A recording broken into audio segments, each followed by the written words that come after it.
Jika ke depan kita membicarakan geoekonomi dan geopolitik, setidaknya sudah ada 100 video sebelum ini yang menjelaskan aliran ekonomi kita, yaitu mengambil aliran ilmu MMT, Modern Monetary Theory, sebagai landasan ekonomi baru kaum milenial. Pastinya kita bukan anti pemerintah, tapi lebih karena beda platform, dan kita juga tidak memaksa platform kita dipakai pemerintah. Di sisi lain, bagi mereka yang tidak paham banyak tentang kegiatan Lemhanas, memahami geostrategi dunia, dan kurang informasi dari bacaan ekonomi gaya baru, video-video kita itu sepertinya ngaco. Padahal emang iya kali ya. Secara pribadi, apa artinya si Sontoloyo ini yang masih punya hutang dalam bisnis? Masih nyicil kewajiban di banyak usaha, masih nyangkul di sawah setiap hari, terkadang hari libur masih kerja, masih bingung kemana ngumpulin uang buat THR 286 karyawan yang sering kurang, masih sebel sama aliran pemerintah yang ikut cara Cina, yaitu state capitalism, sehingga swasta nggak bisa menang, dan berharap bos BUMN yang baru nggak pakai hutang lagi dan jangan ambil jatah swasta.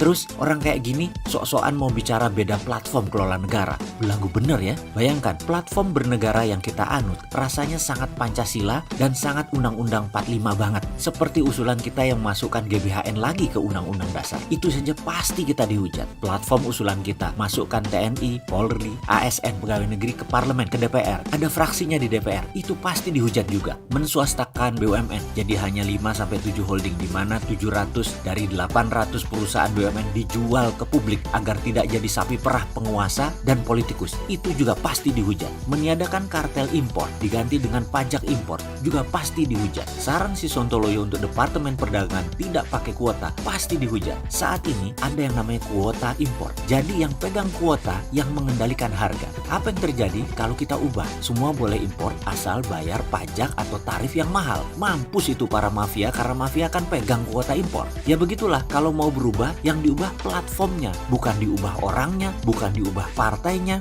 bukan diubah Pancasilanya, bukan diubah ideologi negaranya. Lalu platform itu apa? Mau saya jelaskan. Contoh satu aja ya. Pasal 33, semua milik negara. Platform kalau kita presiden, begini cara ngelola tanah airnya. Semua lahan milik negara. Pengelolanya hanya kontraktor-kontraktor tambang. Contoh, Toba Bara itu yang ada di seksi Killer, yang pemiliknya penguasa negara saat ini yang selalu dipakai walaupun belum memberikan kontribusi. Lahannya harusnya milik negara. Toba Bara itu hanya kontraktor, alias hanya pekerjaannya saja yang dia kerjakan. Jangan asetnya dimiliki, lalu dia jaminkan. Negara Indonesia itu menerbitkan SWF, Sovereign Wealth Fund Batubara. Uang hasil menerbitkan SWF buat bayar kontraktor. Katakanlah misalnya $20 per metrik ton. Kita jual batu baranya $70.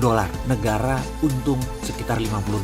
Kalau sekarang perusahaan tadi memiliki aset dan boleh menjaminkan aset lahan tersebut, lalu dapat pinjaman dan uangnya buat produksi. Yang dapat $50 adalah mereka. Loh kok enak? Dan juga kontrak karya atau IUPK versi SDM Jilid 1 kemarin kita tuntut di MK. Sebenarnya semua itu melanggar konstitusi undang-undang pasal 33. Kalau SWF tidak, itu yang dimaksud beda platform. Ya sudah, ada 1000 video dalam 3 tahun ke depan. Kita ajari siapa saja yang mau jadi negarawan. Mudah-mudahan ada yang mau dengar. Lah saya ini kan memang wong bodoh yang aku pinter. Mudah-mudahan sekali lagi ada yang mau dengar.